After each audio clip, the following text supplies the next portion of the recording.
Yesterday, it was for Defensive Player of the Year. Today, our NBA Awards ballot reveal looks at the Rookie of the Year race through one voter's eyes, plus picks for all rookie first and second teams. 1. Evan Mobley, Cleveland Cavaliers. 2. Scotty Barnes, Toronto Raptors. 3. Cade Cunningham, Detroit Pistons.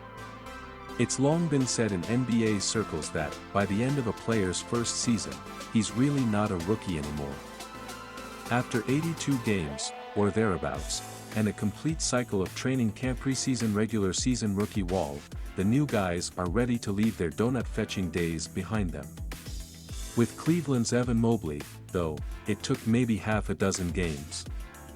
Before the schedule hit November, Mobley had posted 2 double-doubles and scored 23 points on the Lakers' court. His early averages, 15.3 points, 8.2 rebounds, 53% shooting, essentially held up to the end. It was that consistency, in fact, as well as his impact on the Cavaliers offensively and defensively that earned him the top spot here from a rookie class as deep as any we've seen in years. As challenging as it was differentiating Nikola Jokic from Giannis Antetokounmpo from Joel Embiid atop the MVP race, slicing and dicing the cases mounted by Mobley, Toronto's Scotty Barnes and Detroit's Cade Cunningham was every bit as difficult. You could go back across the last 15 years or so of Roy balloting and find 3 or 4 winners who would have finished 4th or lower this time. It's not even clear that someone like Jalen Green, Josh Giddey or Jonathan Kuminga won't rise up in time to surpass even Mobley, Barnes and Cunningham as the shiniest of gems from the class of 2021. But for now, with this trophy, it's Mobley. He hit the ground like a veteran for a team with a clear generation gap between those who've done things and those still hoping to. He brought the demeanor as well as the rough outlines of Hall of Fame big man Tim Duncan to the Cavs, a plug-and-play solution for Cavs coach J.B. Bickerstaff beyond all expectations.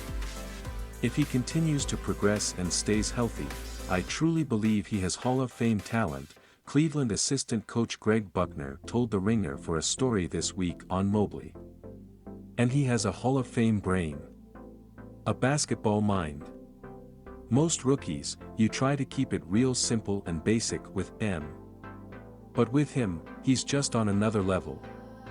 Yeah, we know most teams talk about their prize rookies, especially when ballots are being cast. But Mobley's instincts, work ethic on and off the floor, grasp of fundamentals, athletic abilities, and lanky height and wingspan put him in the middle of everything Cleveland did this season. He was terrific in the high post, finding cutters or shooters on the arc. He was slippery getting to the rim himself, an excellent roll guy. His hands are good as is his shooting touch, with future work coming to extend his range. Mobley's adaptability was arguably the biggest key to Bickerstaff's ability to play 3 bigs, with Lauri Markkanen and Jarrett Allen, across the front line. Given the Cavs' injuries, he handled the hiccups well, whether working with rotating guards or plugging holes up front. Defensively, Mobley was frequently referred to as a one-man zone for his ability to check his man, cut off passing lanes, rotate when needed and provide emergency help.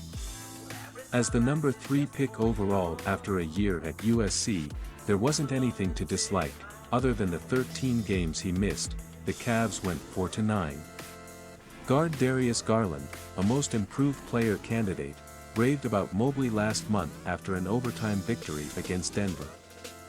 "He does everything for us," Garland said after his teammates scored 27 points, 9 in OT, with 11 rebounds going head-to-head with Jokic.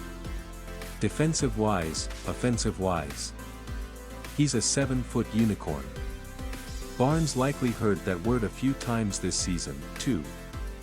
His numbers yielded nothing to Mobley, 15.3 ppg, 7.5 rpg, 3.5 apg, and his knack for filling different roles for coach Nick Nurse was exceeded only by his willingness to do so.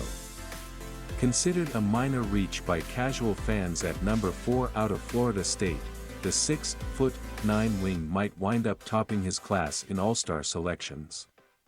So why Mobley over Barnes on this ballot, especially with Toronto winning 4 more games to secure a playoff berth? Defensive impact. Consistency. Barnes had a dip in January. Available help. Pascal Siakam had an All-NBA worthy season, as did Fred VanVleet. Razor-thin differences, but still. Cunningham, like Houston's Jalen Green, found his afterburners out of the All-Star break. Looking like the #1 overall pick he was, the 6'6" guard averaged 21.1 points, 5.7 rebounds and 6.5 assists over his final 20 games, shooting 45.7% compared to 39.4% over his first 44. His mastery of pace and passing grew by the month after that bumpy October/November.